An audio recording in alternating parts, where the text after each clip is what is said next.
अस्तु।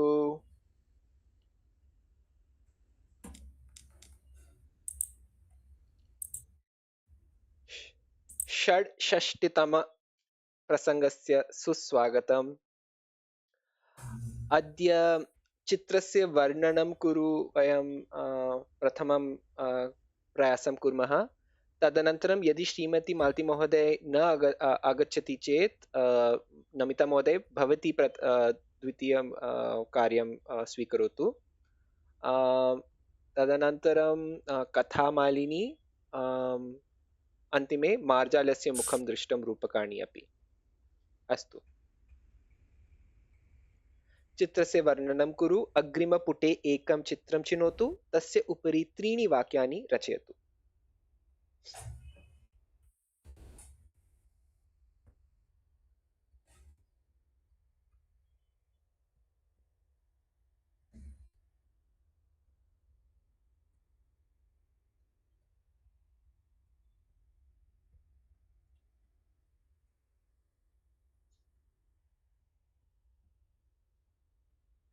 प्रथमचित्रस्य कथा जानन्ति खलु नमिता महोदय, काव्य महोदय? न, अहं न जानामि। नहुष, महाभारतस्य कथा। ओ,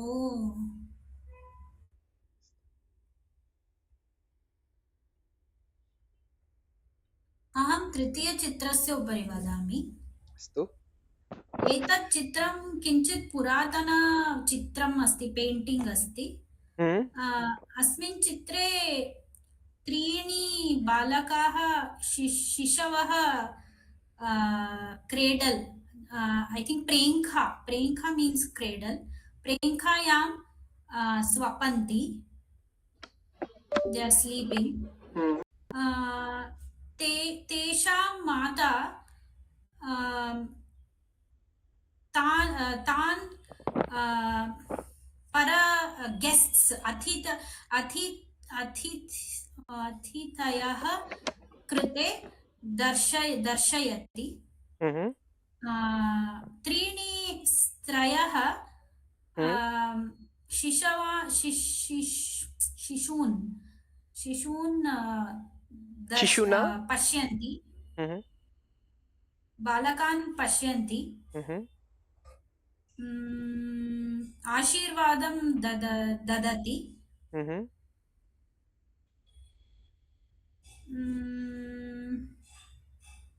माता अतीव सन्तोषेण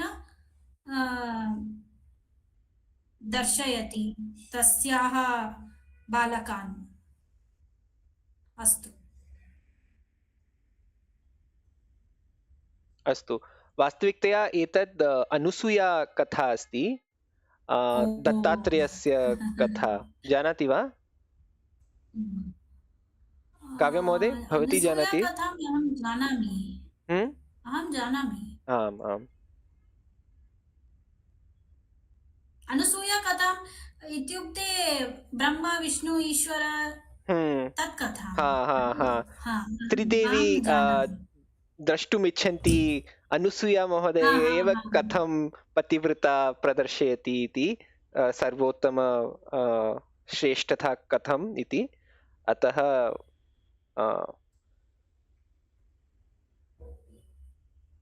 त्रिमूर्ति तान् प्रेषितवन्तः। दत्तात्रेयस्य कथं खलु? दत्तात्रेय अन्तिमे जन्मः प्राप्तवान्। प्रथमं ते त्रिमूर्तयः प्रेषयन्ति, गच्छ प्रश्नः करोतु कथं अनुसूया पतिव्रता शक्तिः प्राप्तवती इति। एतादृश गच्छति। अनुसूया तस्याः पतिव्रतायाः शक्तिम् उपयुज्य त्रिमूर्तयः बालकान् बालकरूपेण परिवर्तनं करोति। अहं जानामि। काव्य महोदय? आम्, अहं द्वितीयचित्रस्य प्रथमचित्रे अहं किञ्चित् कथा जानामि, आम्। किन्तु सः भीमः हम्म, अस्ति, तत् सर्पः नहुषः अस्ति, हम्म, कोऽपि शापः भवति, तत्कारणात् नहुषः सर्परूपेण हम्म, आगच्छति। आम्। सम्यक्तया अहं कथा न जानामि, किन्तु द्वितीयचित्रं तत् मध्ये अपि किञ्चित् भ्रमः अस्ति। सः वामनः वा? आम् आम् वामन अवतार वो तृतीय पादं कुत्र पादं स्थापनीयम् इति तत् सः पृच्छति तत् तत्र प्रदर्शनम् अस्ति। आमाम्। द्वितीयचित्रे विष्णुः रूपः वामनावतारः अस्ति, तथा तत्र बलिमहाराजः अपि अस्ति। सः त्रीणि पादां पर्यन्तं भूमिः ददातु इति किमपि वरं पृच्छति। तत्समये सः वामनः एकपादं भूमि उपरि, एकपादं आकाशस्य उपरि स्थापयति। अनन्तरं तृतीयपादं कः स्थापयामि इति प्रश्नं करोति। तदा बलिमहाराजः मम शिरस्य उपरि स्थापयतु इति वदति। अनन्तरं सः शिरस्य उपरि स्थापयति, सः पाताळलोकं गच्छति इति कथा अस्ति। सम्यक् महोदय। भवान् प्रथमचित्रस्य उपरि वदतु। अस्तु। अहं तदेव कुर्वन् इच्छामि, कर्तुम् इच्छामि।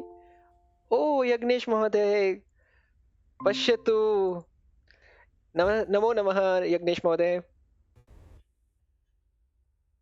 श्रूयते वा? नमो नमः।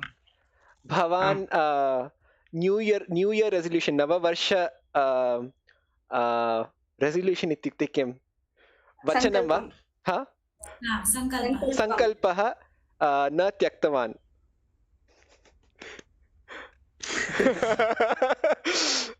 अस्तु, अहं प्रथमचित्रं चिनोमि।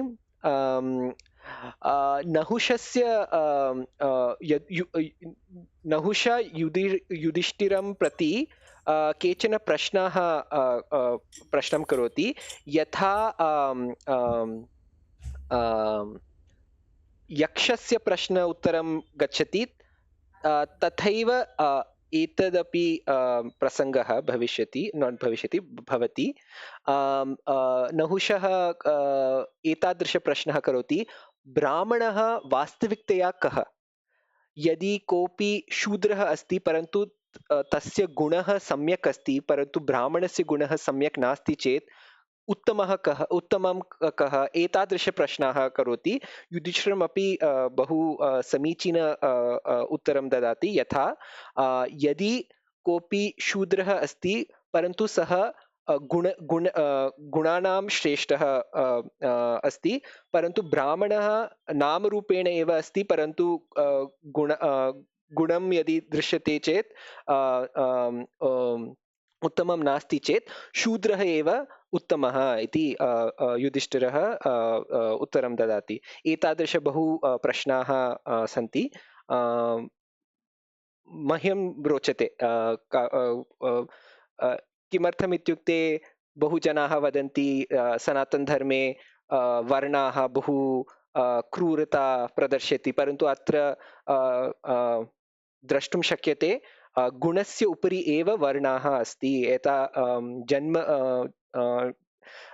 जन्मस्य उपरि न इति। मह्यम् एकं डौट् अस्ति महोदय। तत् द्वितीयचित्रे तत् किमपि चित्रकला अस्ति वा?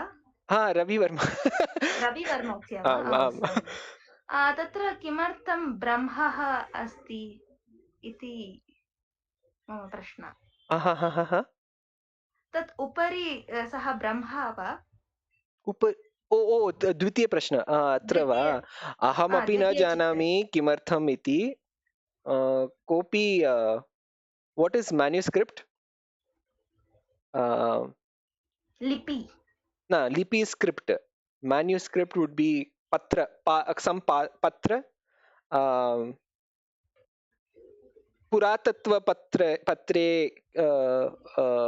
किञ्चित् लिखितमस्ति, परन्तु अहं न संस्कृतमेव वा? हा, परन्तु अन्य लिपि प्रायशः देवनागरी एव इति भाति।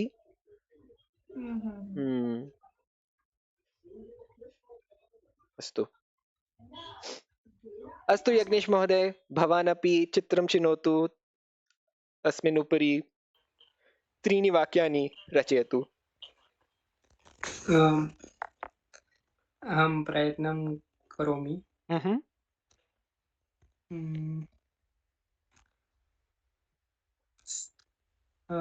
प्रथमचित्रं सर्पः अस्ति।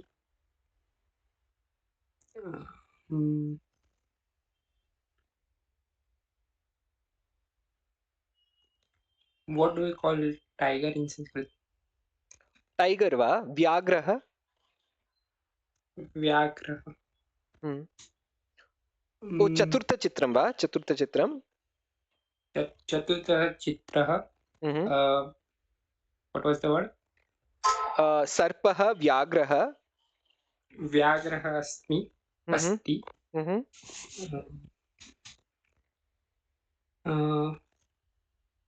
तृतीयः चित्रः चतुर्थः बालकः अस्ति। तृतीयः बालकः अस्ति। बालकः वा?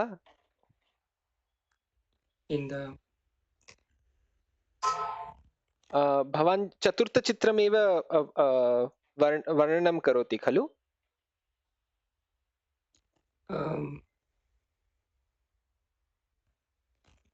सः प्रायशः नियमः न जानाति। ओ क्षम्यताम्। एकनिमिषम्। एकचित्रमेव चिनोतु महोदय। तस्मिन् उपरि यत्किञ्चित् अपि भवान् वर्णयितुम् इच्छति तत् करोतु। अस्तु अस्तु। अत्र अय्यप्पा देवता अस्ति खलु?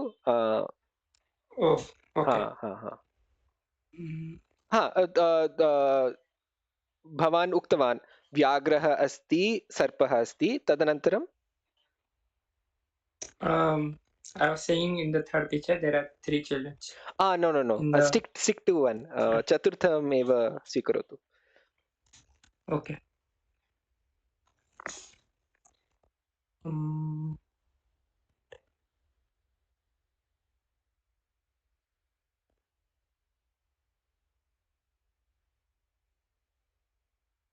धनुष्यः अस्ति। हस्ते धनुषः अस्ति। अस्तु, सम्यक् महोदय। अग्रे गच्छामः वा? अस्तु। अग्रे तु नमितायाः निमित्ता एव। एकनिमिषम्।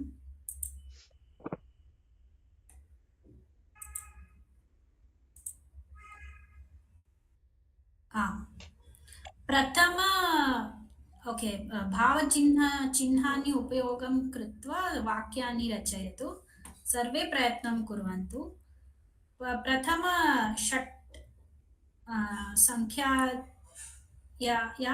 प्रयत्नं कुर्मः।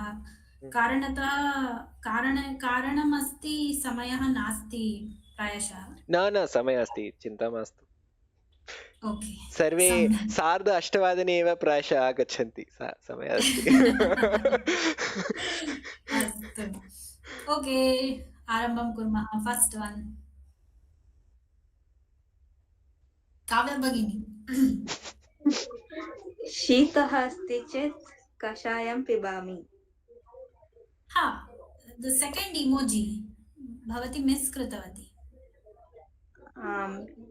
जिञ्जर् इत्युक्ते किम्? आर्द्रक वा? आर्द्रक वा? आर्द्रक?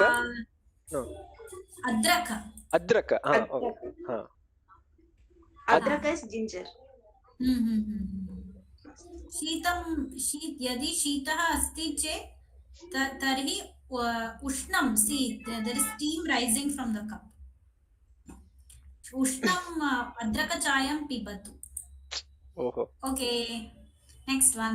परन्तु अहं टर्मरिक् पिबामि, टर्मरिक् इत्युक्ते किं? हरिद्रा हरिद्र कषायं पिबामि। हरिद्रा दुग्धं पिबामि। तत् एव करणीयं, परन्तु अत्र अहं दुग्धम् इमोजी न स्थापितवती, प्राप्तवती। अतः दुग्धं न पिबामः, केवल कषायमेव पिबामः। ओके, कषायं पिबामः। ओके, सेकेंड वन। कः? कोऽपि सर्वे प्रयत्नं कुर्मः।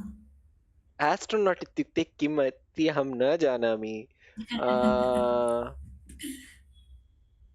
रावणस्य यन्त्र इव भाति वा? पुष्पकविमानकारः? न न न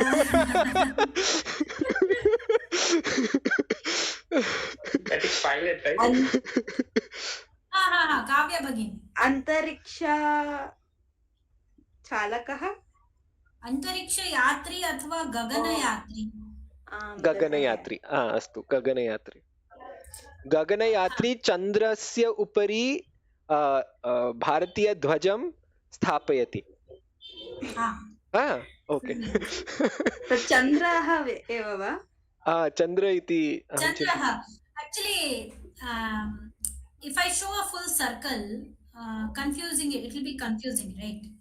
So भ्रमः that's why I showed one crescent. यदि सम्पूर्णं गोल रूपेण प्रदर्शितं चेत् अपि भ्रमः भविष्यति, एतादृश अपि भ्रमः भविष्यति। Oh, really? Okay. परन्तु भवान् भ्रमः न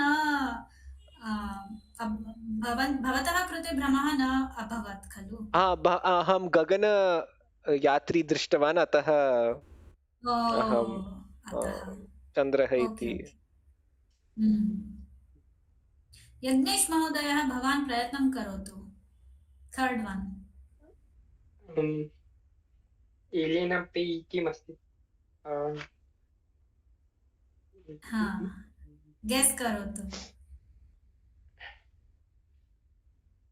कोऽपि वदतु। अन्तरिक्षः। Okay,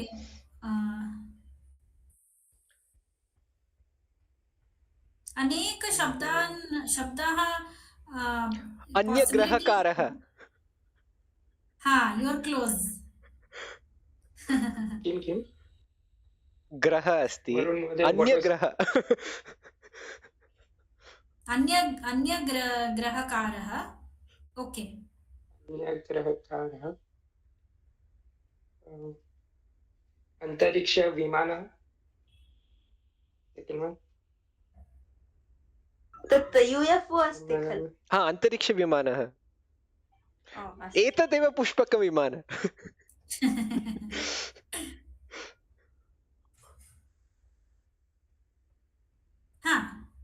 continue. भूगोलं कन्दुकमिव स्वीकरोति वा? I have written परग्रही अन्तरिक्षयानतः भूम्याम् आगत्य कन्दुकेन क्रीडति। कन्दुकेन क्रीडति। अस्तु, अहं चिन्तितवान् यथा भूगोलः कन्दुकम् इव भाति, सः उपयुज्य UFO उपयुज्य ग्रहणं कृतवती। Like, what is the device you said? UFO device? Device यन्त्रं। No. What is the विमानम्? अन्तरिक्षविमानं वा? अन्तरिक्षयानं। ओके, सो अन्तरिक्षयानम् उपयुज्य भूगोलं कन्दुकम् इव ग्रहणं करोति, गृह्णाति। तदेव साध्यम् अस्ति खलु? You are right. Okay, fourth वन।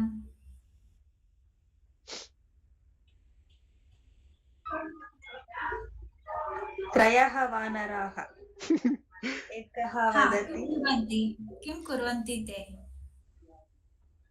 गान्धीजी वानरः आम्, परन्तु वदतु ते किं कुर्वन्ति? यत्किमपि सम्यक् नास्ति तत् न पश्यतु हम्म, किमपि सम्यक् न शृणोतु न नास्ति वदतु न शृणोतु न वदतु हा, आम्, अहं लिखितवती दुष्कृतानि मा पश्य, दुष्कृतानि मा शृणु, दुष्कृतानि मा वद. ओके, परन्तु महोदय Next. कलियुगस्य वानराः किं कुर्वन्ति?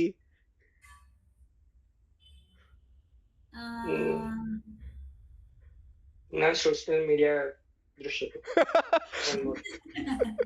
सोशल मीडिया सत्यं मा वद सत्यं मा शृणु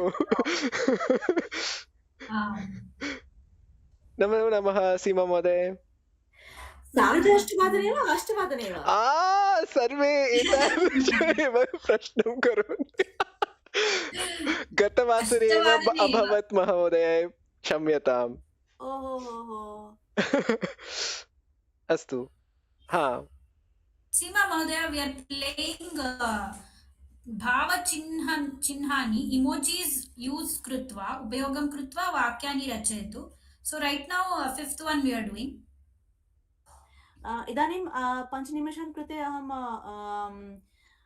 मम कुक्कुरौ विषये निबन्धं कुर्वन् अस्मि इदानीं. So I will not participate. I'll just watch अस्तु and महोदय finish my article. अस्तु महोदय Speak it. अस्तु अस्तु अस्तु. सा वक्तुम् इच्छति शृणोमि. हा हा अस्तु महोदय बटर्फ्लै इत्युक्ते किम्? पतङ्गः पतङ्गः वा? पतङ्गः तु तद् न वा?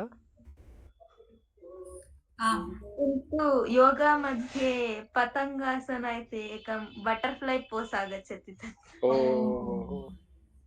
अहं लिखितवती चित्रपतङ्गः. चित्रपतङ्गः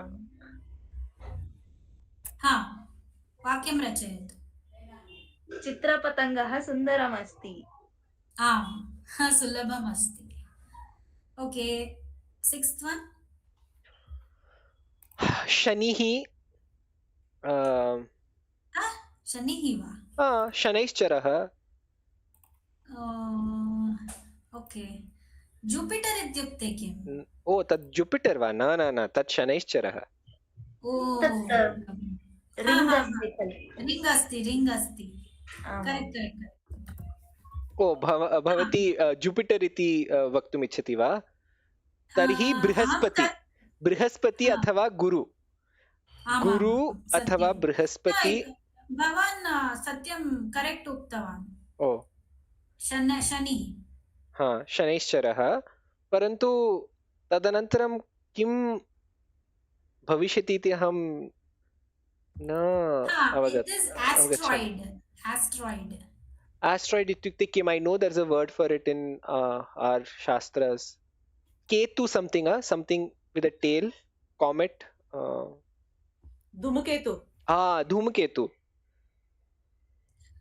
This is asteroid, not meteor or meteorite. Okay.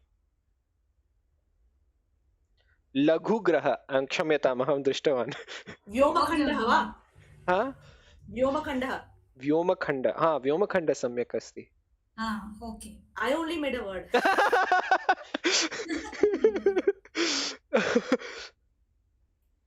But I think Dhoomaketu should also work, no? Dhumketu is a comet, which is a tail. Ketu. Ketu and Dhumaketu. I have written Upagraha. Upagraha ityukte mini planet. Like moons. Dwarf planet iti bhati. No, Upagraha ityukte moons. Okay. Like Jupiter has Europa. Electra, like that. Okay. Antime kim bhavishyati? Dishum. There is a blast or a विस्फोटक yes, yes.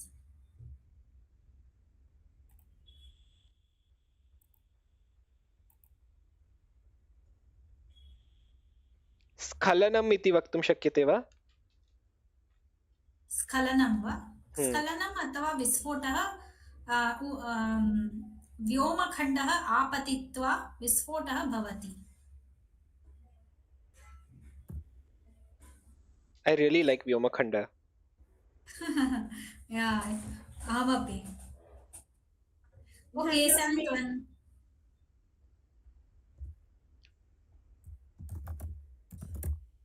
सप्तम वाक्यं सूर्यः शिशिरकाले what is snowman? हिममनुष्यस्य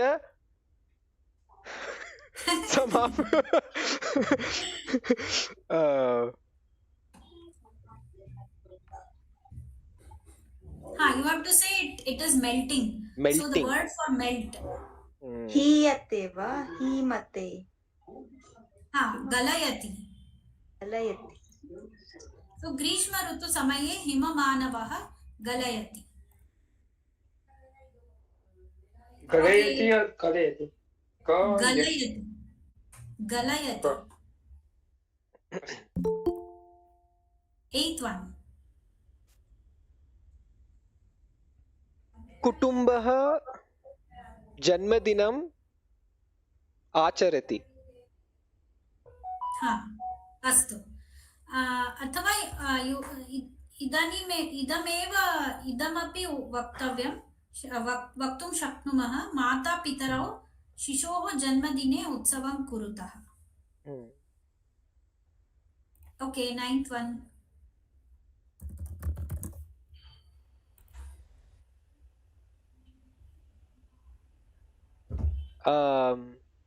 अष्टवादने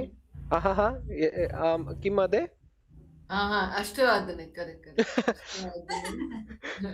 I was saying gati. Tapping करोतु. तद् अष्टवादने. Is that like a police? Is like yes, police. आरक्षकः अष्टवादने आरक्षकः तम्प्रिण्ट् इत्युक्ते किम्? अंगुष्ठचिह्नं स्वीकरोति. Is this like attendance at 8 p.m? What is this? गृह्णाति अथवा ददाति. आरक्षिका भवति. क्षम्यताम्. Okay, last one.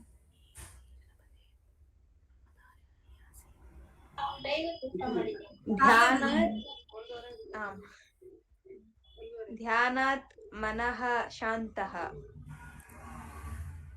अस्तु. ध्यानं कृत्वा आनन्दम् अनुभवन्तु. अस्तु, धन्यवादः. धन्योऽस्मि नमिता महोदय. मालती महोदय, अधुना निशब्दोह्यं भविष्यति वा?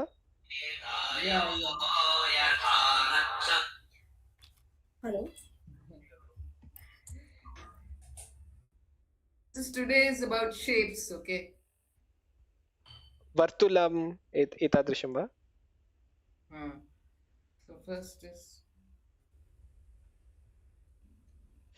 रेखा. न दृश्यते महोदय. पुनः can't see. But straight line, so saral rekha. सरल रेखा. Arc. Like this was straight, right? This is little like this. Oh.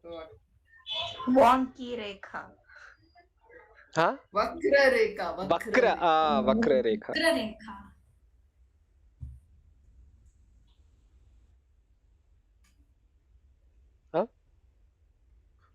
चक्रव्यूह. चक्रम. वृत्तं. Can see. Semicircle. अर्धवर्तुलम्. वर्तुलं.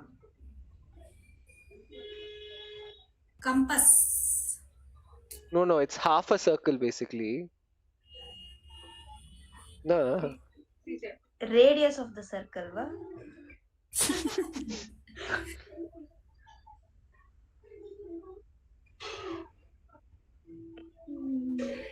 न अवगतम् Griham. Oh. The three triangle. No. Trikonam. Eclipse. Diamond shape. No. Somewhat she said, see, like this. Trikonam. Purnima I can't see what I'm showing. That's the problem. Purnima No. Konam iva kinchit. Dheergavrittam. Pushpam. Dirgha Vritam. What is that? Dark line. Dark circle. Oval, va? Ah. Oh. परंतु Oval क्यों? Dheergavrittam. What is oval? Dheergavrittam. Anda kritihi. अंडा Kritihi. अंडाकृति. Oh. Now this is easy.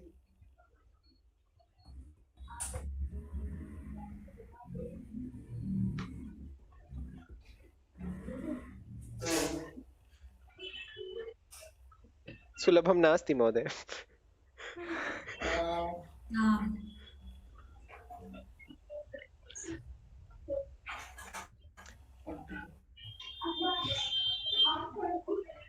Vrittam. Oh, semicircle is it like a rhombus or diagonal parallelogram? No. So semicircle sort of, but yeah. So what do you say for a semicircle? It's okay. अर्धवर्तुलम. Ardha Chandram. अर्धचंद्र. That was Ardha Chandram was crescent shaped actually.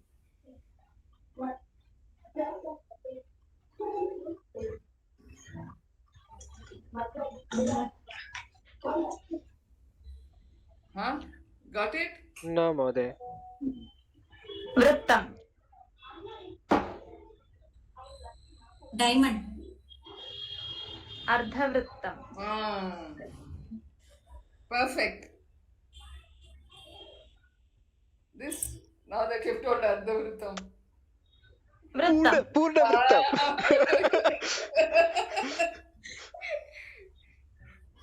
त्रिकोणम. Trikonam. Great.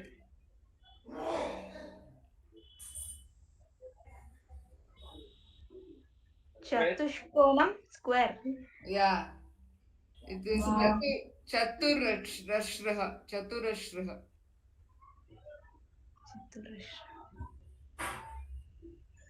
Then चतुरस्रः rectangle वा square वा? square. Rectangle. Now I come to the next one. दीर्घचतुरस्रः. Ayatah. आयतः वा? आयत इत्युक्ते Rectangle. Rectangle. आयतनवां भवति.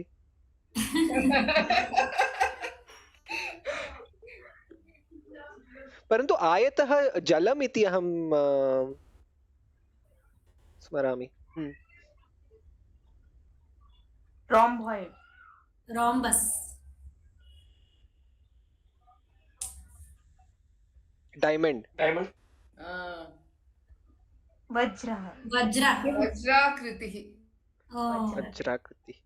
परन्तु महोदय वज्रः तत् आकारेण Vajra is diamond, no? Vajra हा is परन्तु diamond. सर्वेषां एतादृश न अस्ति नास्ति वज्रः. Huh? सामान्य shape Diamond, no. Diamond shape only is Vajra. Diamond shape is like that, right? न अहं एवं वक्तुम् इच्छामि. वज्रः वा वज्राः वा वज्राः विविध आकारेण Yeah. But सन्ति. normally we say diamond shape for that Kaju Katli type stuff. काजु कट्ली आकारः तदहं स्वीकरोमि.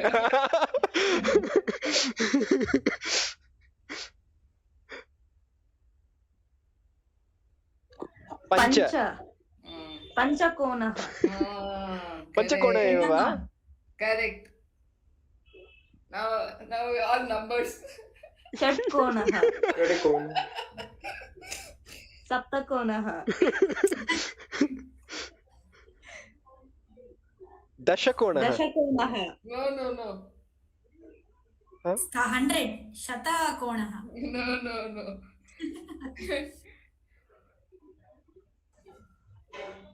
स्टार शेप वा नक्षत्राकृतिः Perfect. I think enough.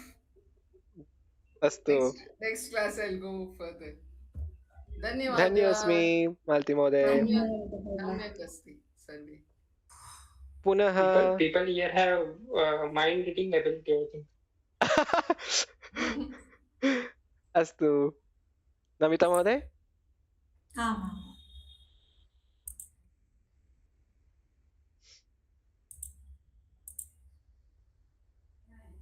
Okay, today we will learn about active voice and passive voice. So Varun Mahodaya always keeps saying drishyate va, shruyate va. So this is how it goes. Drishyate, So Varun is the inspiration today. दृश्येते दृश्यन्ते दृश्यसे दृश्येथे दृश्यद्वे दृश्ये दृश्यावहे दृश्यामहे. So this is passive voice कर्मणि प्रयोगः. So some examples. बालकः खगं पश्यति, that is normal active voice. The boy sees the bird.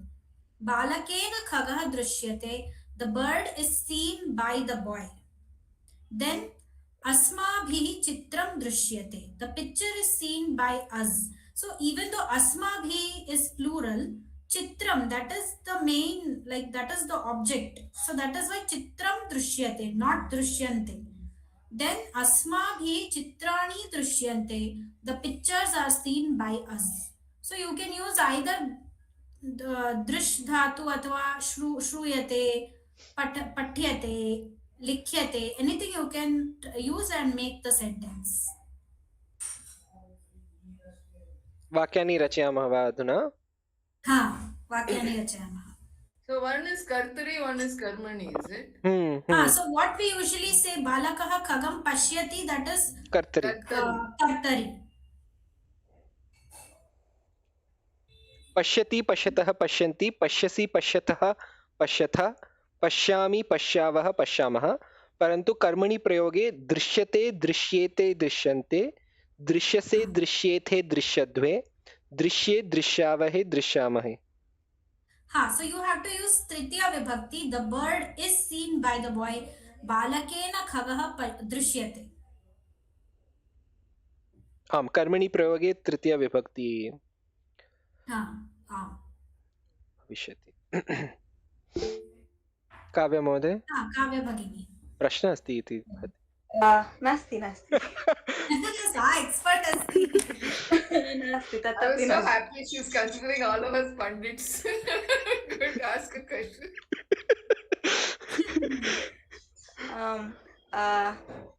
कर्तरि प्रयोगे अहं देवं नमामि, कर्मणि प्रयोगे मया देवः वन्दे. अस्तु सम्यक्. अहमपि न ज्ञातवती. पुनः महोदय काव्य महोदय. कर्तरि प्रयोगे अहं देवं नमामि, कर्मणि प्रयोगे मया देवः वन्दे. अत्र कृपया एकवारं पश्यतु महोदय. अहं स्मरामि यदा नमः भविष्यति तदा चतुर्थविभक्ति एव उपयोगं करणीयम् इति. न that is namaha, but this is namami. Namami. अस्तु When namami comes, रामाय नमः, कृष्णाय नमः. नमामि सम्यक् एव. अस्तु सम्यक् काव्य भगिनी. परन्तु भवती उक्तवती मया देवः वन्दे. Shouldn't it be वन्द्ये? Because उत्तम पुरुष, it It is दृश्ये, so न वन्दे. न अत्र दृश्ये परन्तु वन्दे कथं गच्छति? वन्दातुः वन्दे एव भवति. वन्दे वन्दावहे वन्दामहे. ओ सम्यक्. अस्तु. अन्य कोऽपि? काव्यमहोदयस्य अनन्तरं कोऽपि स्तरं प्राप्तुं न शक्नोति.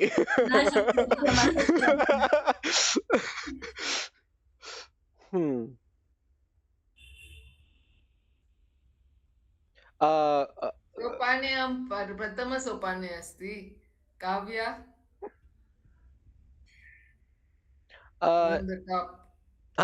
प्रथम स्तरे प्रथमतले.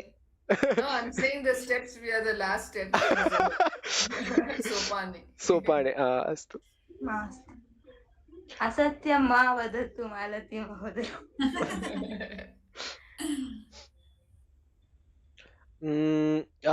पुनः नमिता महोदय, उत्तमपुरुष उपयोगं करणीयं वा, मध्यम वा, प्रथम वा?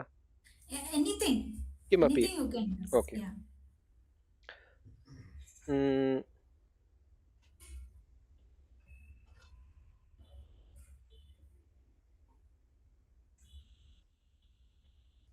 त्वया सम्यक् अस्ति वा? त्वां युवां युष्मान् त्वया. त्वया सङ्गणकं दृश्यसे. समीचीनं वा? सङ्गणकः दृश्यसे.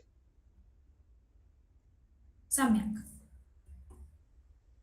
रामः बाणं चलति.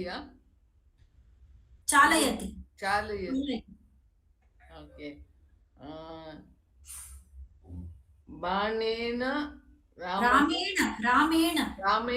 रामेण. Oh, that is thing. Okay. रामेण बाणं चलयते. No? Yeah. चालयते. चालष्यते. That is plural, future tense. No, I'm telling you, here it is karmani prayoga, drishyate, that is how it goes. Oh. Like that you have to make the sentence. So chalashyate.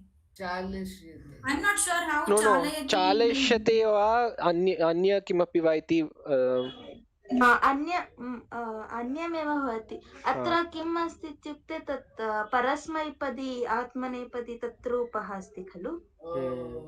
So we have to look for the आत्मनेपदी रूप of chalati. Let's first see that to be sure. Maybe chalayate. Aham uham karomi.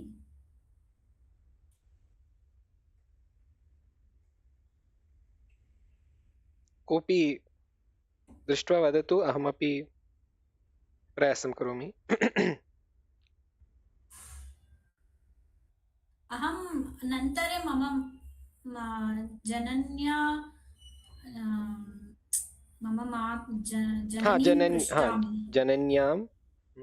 जननीं पृच्छामि.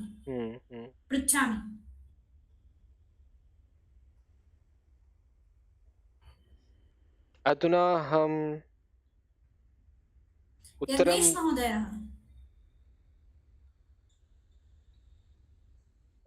यज्ञेश महोदय, भवान् कर्तरिप्रयोगे एव वदतु महोदय, अथवा कर्मणि प्रयोगे यदि भवान्. न जानामि.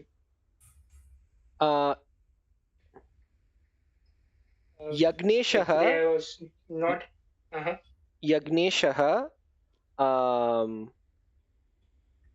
भवान् अधुना वातायनस्य बहिः किं पश्यति?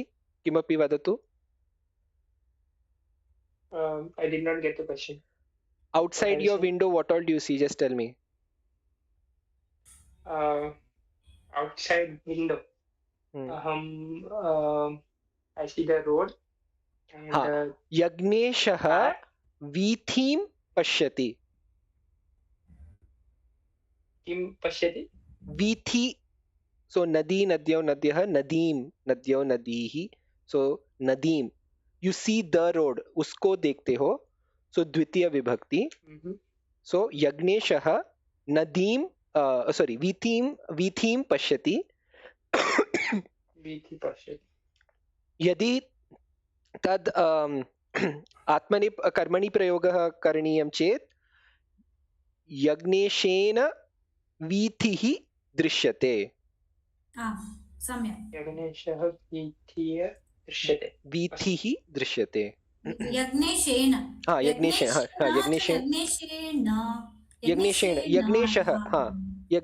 यज्ञेशेन. ओके.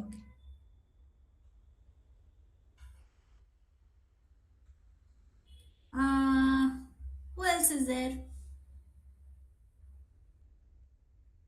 सीमा महोदय उक्तवती सा केवल शृणोति, अद्य शृणोति इति. अहं प्रयासं करोमि.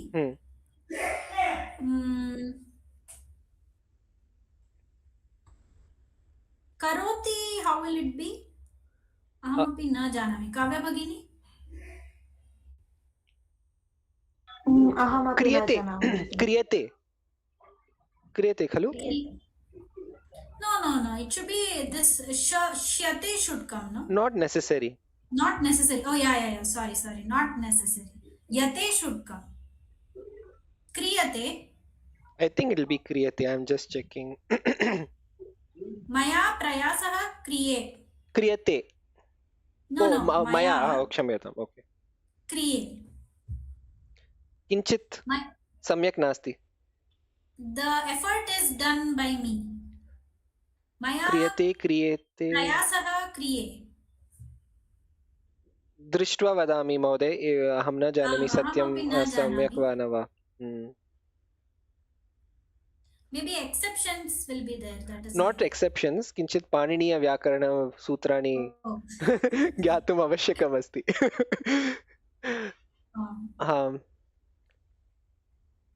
एक कार्यं करोतु महोदय, भवती भवत्याः मातां पृष्ट्वा, जननीं पृष्ट्वा उत्तरं गणे प्रदर्शयतु. अहं यूट्यूब् मध्ये अपि प्रेषयामि तदेव, समीचीनवाक्यं किम् इति. परन्तु अधुना एव अधुना न. क्षम्यतां, प्रश्नं किम्? आत्मनि कर्मणि प्रयोग ऑफ करोति कुरुतः कुर्वन्ति महोदय. What form does it go? कथं गच्छति? पुडु अष्टाध्यायी न? पुडु अष्टाध्यायी. ओके, अधुना एव अष्टाध्यायी गन्तुं शक्नोति वा नमिता महोदय? ashtaadhyayi.com. करोति कुरुतः कुर्वन्ति यदि कर्मणि प्रयोगे वक्तुं वयम् इच्छामः चेत्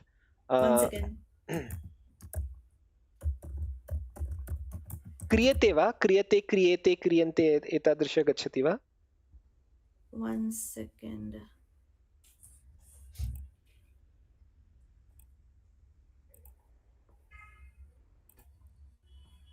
एकक्षणम् अभवत् महोदय.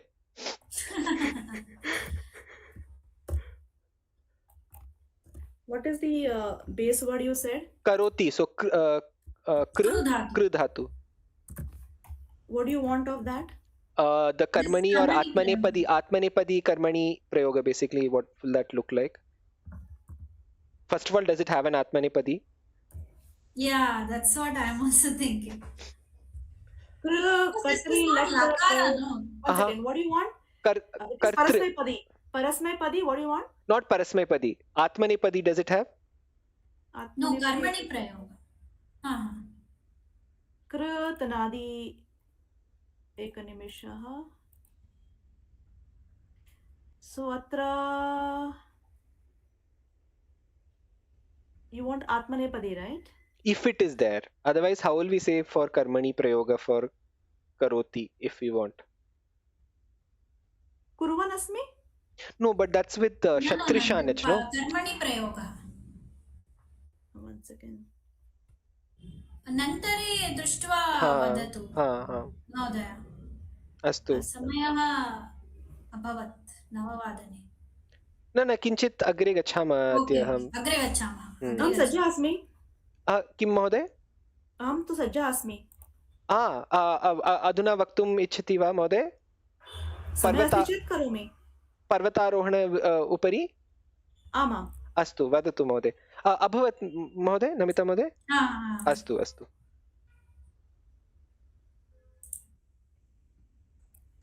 एकनिमिषः। आं महोदय।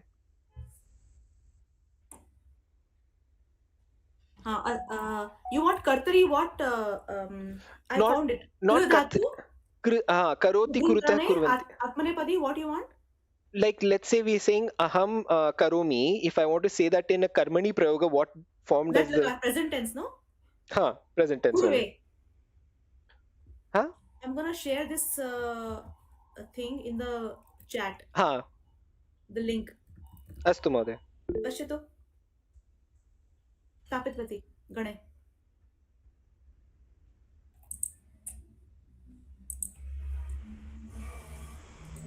शेयर करोतु। आम्, न दृश्यते वा?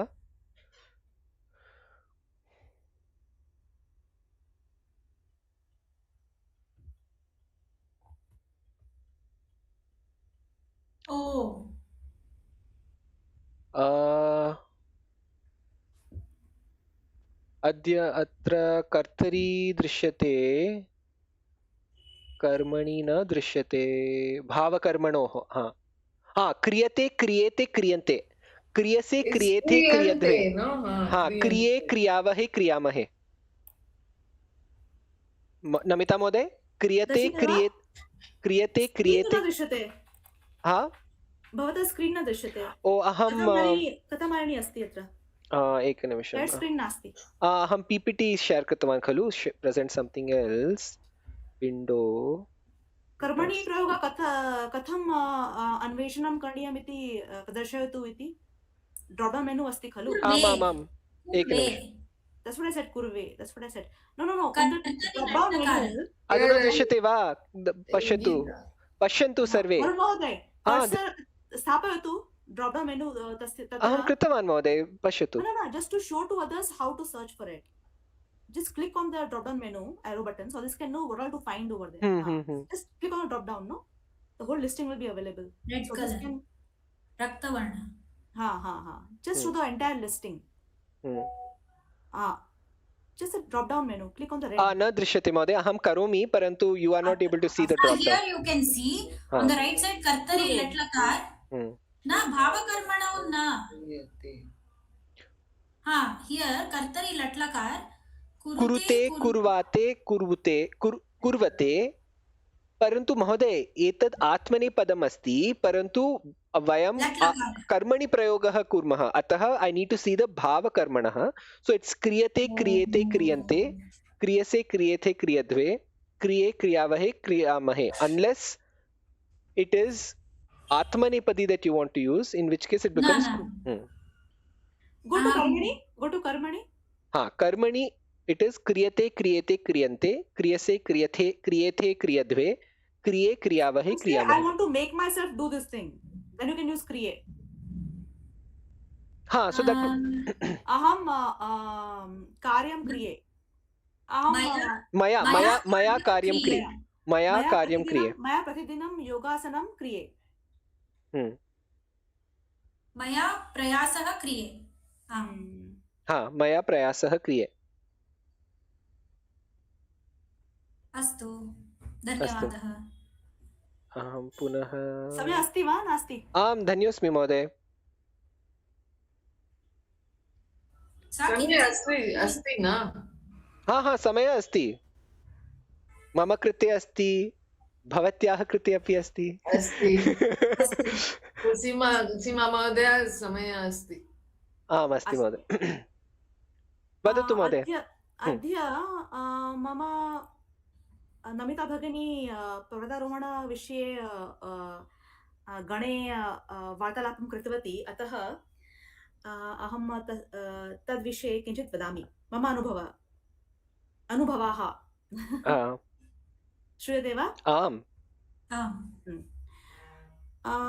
24 वर्षे वयसि अहं पर्वतारोहणपर्यटनम् आरब्धवती। 8 वर्षेषु अतिशेषु अहं हिमालये 3 वारं कर्णाटके च 6 वारं आरोहवती. It means 6 times I at age did. 42 I began trekking. In the last 8 years I have done 3 Himalayan treks and 6 treks in Karnataka. अहं प्रथमं पर्यटनं आरोहणम् उत्तराखण्डस्य गढ़वाल मण्डले चमोली जनपदे ब्रह्मताल इति नाम्ना स्थाने कृतवती. एतत् स्थलं साधारणतः 12,000 पादोन्नतो अस्ति. पादोन्नतो means at the height of. Padon means feet over here. So 12,000 feet high.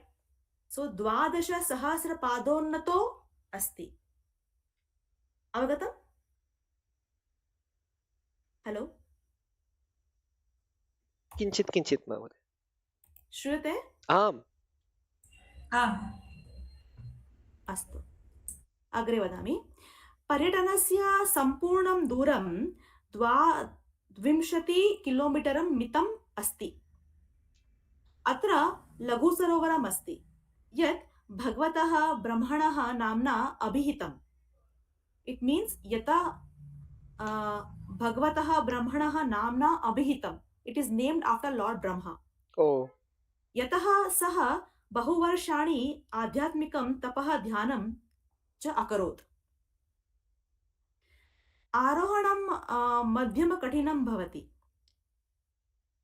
हिमालयस्य विस्तृतदर्शयानि च सन्ति.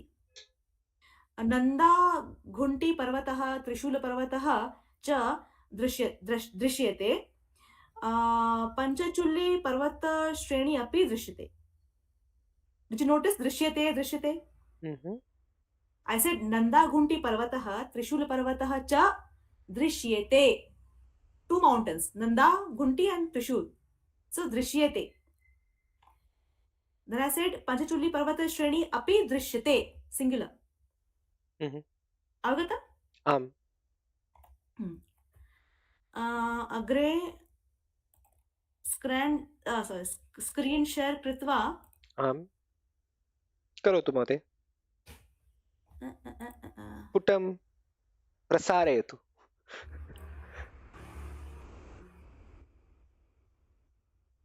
एकनिमिषः.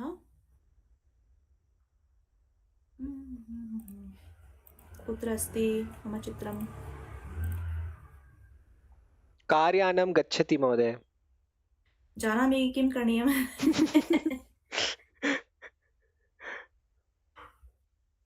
अद्य शयनकक्षायां स्थित्वा पार्टिसिपेट् कृतवती. अतः शेर् स्क्रीन्.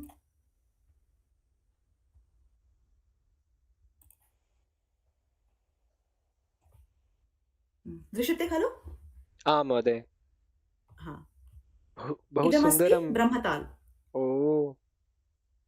यदा अहं गतवती तत्र हिमं तु नास्ति.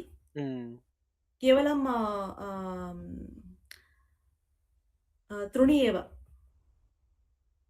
तृणमेव.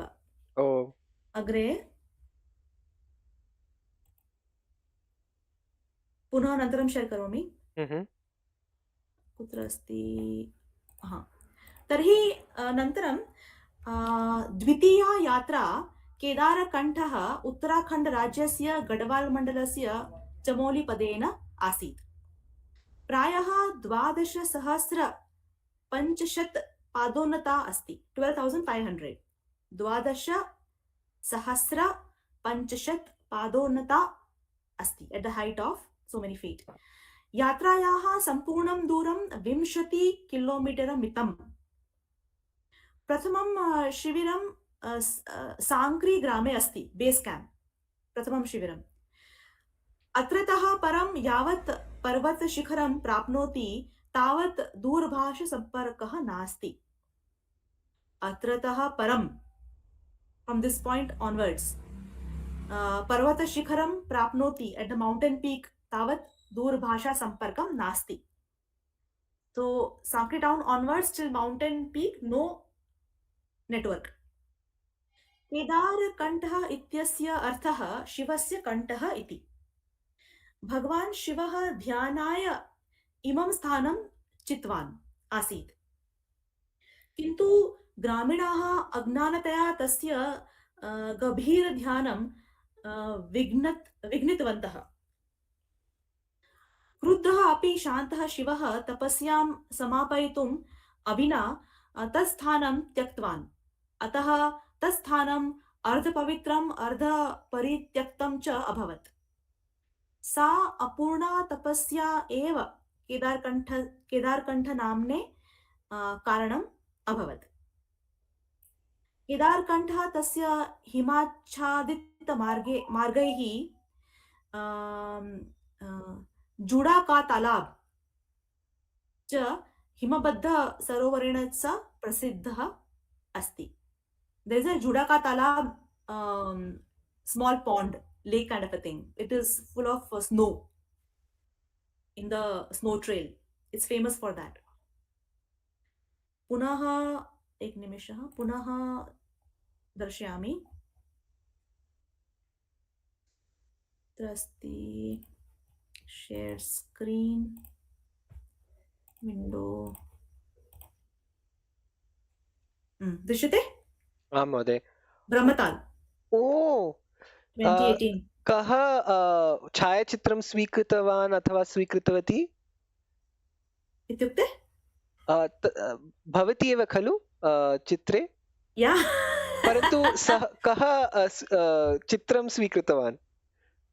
Who shot it? हा Trek guide. ओ पर्वतारोहणचालकः वा? Allowed to see it. इदं चित्रं केदारकण्ठ.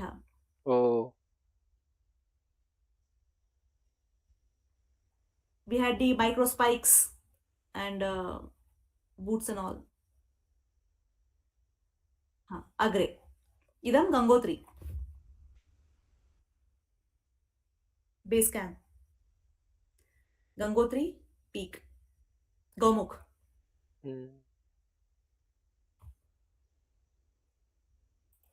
अग्रे वदामि। इदम् आरोहणं गौमुख तपोवन आरोहणमिति कथ्यते।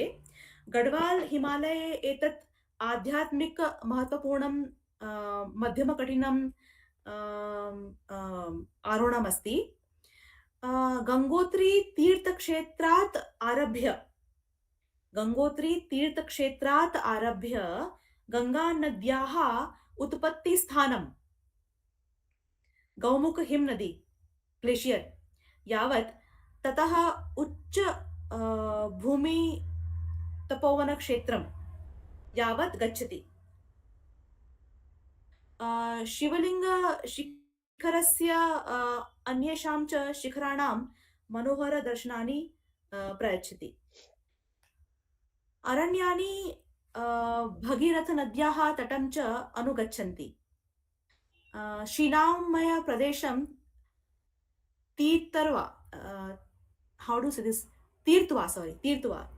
to go up to Gaumukh हिम शृंगं प्राप्नुवन्ति। ततः उज्ज्वल तृणक्षेत्रं च आरोहन्ति। इत्येतत् साहस तीर्थयात्रयोः मिश्रितमस्ति। It means it is a mixture of adventure and pilgrimage. एतत् समुतः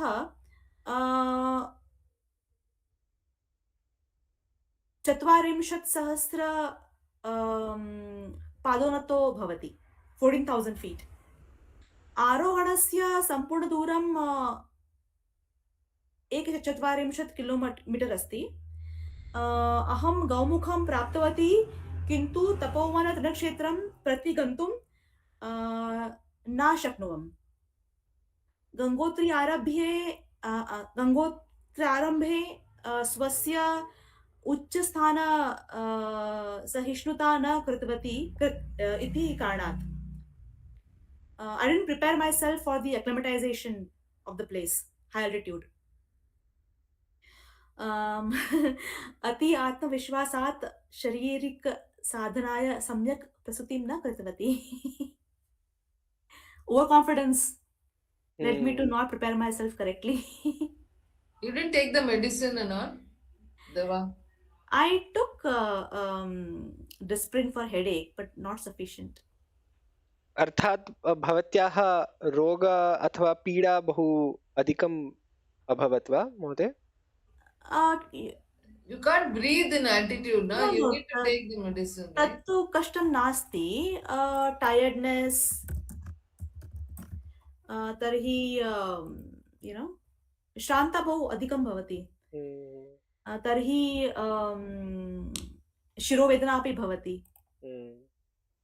तर्हि you need time. I didn't spend time in Gangotri. I was from Dehradun to Gangotri. I reached in 6 hours. So the altitude, I didn't कथं acclimatize myself. विमानयानं वा महोदय?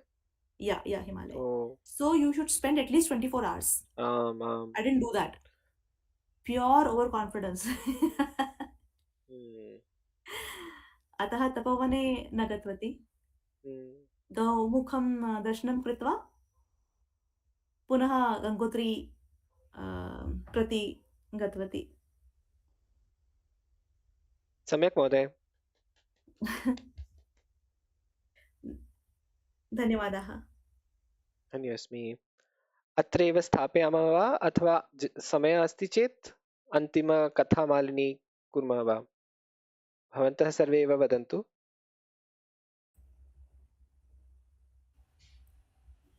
अग्रिम सप्ताहे समय अस्ति चेत् कर्णाटकराज्ये ये आवरणं कृतवती तस्य विषये आम् वदिष्यामि. वदतु महोदय. बोरिङ्ग् नास्ति खलु? न.